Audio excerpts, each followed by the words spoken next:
ここから先命の保証はない。よそ見元気。全てをかけてもう一度追うって決めた。 괴수 8호는 수많은 괴수들이 등장하는 괴수물입니다. 이 작품의 괴수들은 각각 뚜렷한 설정과 의미를 지닌 존재들이죠.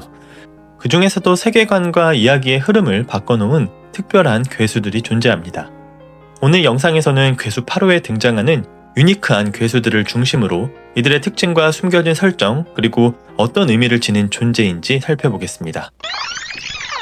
괴수 8호는 히비노 카프카가 정체불명의 기생체를 삼킨 뒤 괴수로 변신한 존재입니다. 다른 괴수들과 달리 완전히 괴수화되지 않은 불완전한 존재죠. 인간의 자아, 언어, 도덕성을 유지하고 있다는 점에서 작중에서도 매우 이례적인 사례로 취급됩니다.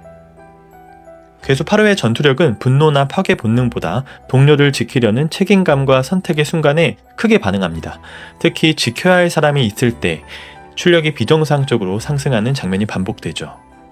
괴수 8호의 출력은 항상 일정하지 않습니다. 방위대 수트처럼 수치화되진 않지만 괴수 8호의 힘은 상황에 따라 급격히 오르내리는 불안정한 형태를 보이죠. 이는 카프카의 정신 상태와 직접적으로 연결되어 있기도 합니다. 공식적으로 괴수 8호는 방위대에 의해 토벌 대상 괴수로 분류되어 있습니다. 즉 주인공이면서 동시에 법과 시스템상으로는 처치 대상이라는 모순된 위치에 있기도 하죠. 다른 주인공과 달리 괴수 8호는 힘을 쓸수록 정체가 드러날 위험이 커집니다. 전투 그 자체가 자기 존재를 위협하는 양날의 검인 셈이죠. 그래서 작중 초반의 괴수 8호의 변신은 원하면 꺼내 쓰는 능력이기보다는 극한 상황에서 살기 위한 반사적 선택에 가깝습니다. 그래서 변신 장면 대부분이 각오보다는 위기에서 시작되죠. 다른 괴수들에 비해 괴수 8호는 눈, 표정, 자세에서 인간의 흔적이 강하게 남아 있습니다. 이는 괴수이지만 인간이라는 정체성을 시각적으로도 강조하기 위한 설계라는 이야기가 있습니다. 괴수 8호의 등장으로 인해 방위대는 처음으로 괴수는 무조건 적인가? 라는 질문을 마주하게 됩니다. 괴수 8호는 단순히 강한 전투력을 가진 존재가 아니라 방위대가 지켜온 윤리와 규칙, 그리고 정의란 무엇인가를 시험하는 존재였죠. 또한 괴수 8호의 본체인 카프카 히비노는 히어로가 되기를 원하지 않습니다. 그가 바라는 것은 단 하나, 괴수로 싸우는 영웅이 아니라 방위대원으로서 동료 곁에 서는 것이었죠. 아이러니하게도 괴수 8호의 최대 장점인 인간성은 동시에 가장 큰 약점이었습니다. 망설임, 죄책감, 두려움이 항상 그의 판단을 흔들었죠. 그러나 바로 그 점 때문에 괴수 8호는 다른 괴수들과 달리 재난이 아닌 방위대 편에 설 수 있었습니다. 괴수 9호는 작품 세계관에서 가장 위협적인 존재로 평가되는 괴수입니다.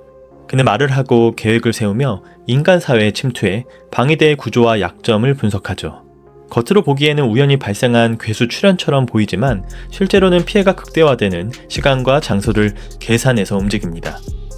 괴수 9호에게 재난은 발생하는 것이 아니라 설계된 것이었죠. 괴수 9호는 전투 중에도 상대의 반응과 표정, 그리고 판단 과정을 유심히 관찰합니다. 그의 목적은 승패를 가르는 데 있지 않았죠. 그는 인간이 어떤 상황에서 어떤 선택을 하는지를 분석하고 기록합니다. 그래서 괴수 9호에게 전투는 싸움이 아니라 연구이자 실험이었습니다. 그는 전투를 거듭할수록 인간이라는 존재를 더 깊이 이해해갑니다. 괴수 9호는 인간 사회에 가장 근접한 괴수입니다. 그는 언어를 사용하고 협상을 흉내내며 인간의 조직 구조와 사고방식을 흡수합니다. 이 때문에 그는 괴수라기보다 인간 사회에 침투한 재난처럼 묘사됩니다. 괴수 9호는 사람들 사이에 섞여 재난이 일어나기 전까지 아무런 이상 징후를 드러내지도 않죠. 괴수 9호는 눈앞의 승리에 집착하지 않습니다. 오히려 패배를 감수하면서까지 장기적인 이득을 계산합니다. 인간 사회를 학습하는 과정에서 그는 기다리는 법을 배운 거죠. 이 점에서 괴수 9호는 폭발적으로 나타났다 사라지는 재난이 아니라 서서히 퍼져나가는 위기에 가깝습니다. 이처럼 괴수 9호는 이길 수 없는 싸움을 피하고 확실한 승산이 없는 상황에서는 미련 없이 후퇴하는 철저한 목적 중심적 사고로 행동하죠. 괴수 9호의 등장 이후 방위대는 처음으로 기존의 질문을 바꾸게 됩니다. 괴수는 왜 나타나는가가 아니라 괴수는 무엇을 노리는가를 고민하게 된 것이죠. 이는 방위대의 사고방식 자체가 근본적으로 흔들렸음을 의미합니다. 괴수 9호가 본격적으로 움직인 이후에는 작품 스토리 자체가 단발성 괴물의 출현 단계에서 지속적이고 지능적인 괴물과 사건 단계로 넘어갑니다. 괴수 10호는 작품에 등장하는 괴수들 가운데 가장 직관적이면서도 전투적인 존재입니다. 그는 복잡한 사상이나 목적 없이 오직 싸움 그 자체를 위해 움직이는 괴수이죠.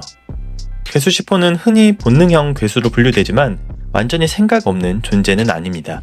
상대의 강약을 구분하고 전장의 흐름을 직감적으로 파악하며 어디를 부수면 가장 큰 혼란이 생기는지 본능적으로 파악하죠. 다만 그의 사고는 전략이 아니라 폭력을 극대화하기 위한 감각에 가깝습니다.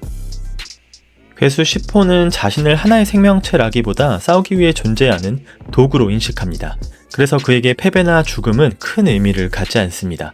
싸움이 끝났다는 개념 자체가 그에게는 중요하지 않기 때문이죠. 괴수 10호의 이야기는 그가 쓰러진 순간에도 끝나지 않았습니다. 그의 사체는 식별 괴수병기 10호로 전환되어 인간의 손에 들려 다시 전장에 투입되죠. 식별 괴수병기 넘버즈 10호는 괴수 10호의 사체로 만들어진 병기입니다. 이 무기의 특이점은 괴수 10호의 의식과 자아 일부를 유지하고 있다는 점이죠. 식별 괴수병기 10호는 전투 중 사용자에게 말을 걸고 싸움을 요구하거나 자신의 의지를 드러냅니다. 이는 병기 안의 괴수 10호의 성향이 그대로 남아있음을 보여주죠. 병기 10호의 사용자였던 호시나 소시로는 전투 이후에도 기존의 냉정함과 판단력을 유지하며 병기의 요구를 통제하는 입장으로 묘사됩니다. 괴수 6호는 작품 세계관에서 역사적으로 가장 큰 피해를 남긴 괴수 중 하나입니다. 그의 출현은 단순한 괴수 토벌 작전이 아니라 국가 단위의 재난으로 기록되죠. 괴수 6호는 포티튜드 9.6이라는 비정상적으로 높은 수치를 기록했고 그 결과 수백 명의 방위대원이 전사했습니다. 괴수 6호의 가장 큰 특징은 공격력이 아닙니다. 그는 광범위한 냉기 계열 능력을 사용해 주변 환경 자체를 바꿉니다. 괴수 6호가 움직이는 곳에는 눈 폭풍과 극저온 현상이 발생하며 전투 지역은 순식간에 생존이 불가능한 공간으로 변하죠. 괴수 6호의 사체로 제작된 식별 괴수병기 6호는 넘버즈 무기 중에서도 가장 위험한 병기로 취급됩니다. 원작에서 언급된 사실은 이 병기가 사용자의 신체와 정신에 막대한 부담을 준다는 점이죠. 그래서 오랫동안 어느 누구도 정식으로 이 무기를 사용할 수 없었습니다. 이치카와 레노는 예외적인 적합자였습니다. 레노는 식별 괴수병기 6호의 최초이자 유일한 실질적 사용자로 등장합니다. 레노는 전투 경험이 풍부한 베테랑도 타고난 괴력의 소유자도 아니었죠. 그럼에도 불구하고 병기 6호의 적합 판정을 받은 이유는 극도로 높은 동조 능력과 정신적 안정성 때문이었죠. 넘버즈 6호는 레노에게 압도적인 전투력을 제공하는 대신 그의 신체와 정신을 끊임없이 시험합니다. 작중에서 레노는 병기의 힘에 휘둘릴 위험에 놓이지만 끝까지 자신의 판단을 유지하려고 노력하죠. 이 과정은 레노가 방위대에서 핵심 전력으로 성장하는 계기로 작용합니다. 오늘 영상은 넘버즈 괴수들에 대한 흥미로운 이야기였습니다. 영상이 좋았다면 구독, 좋아요 감사합니다.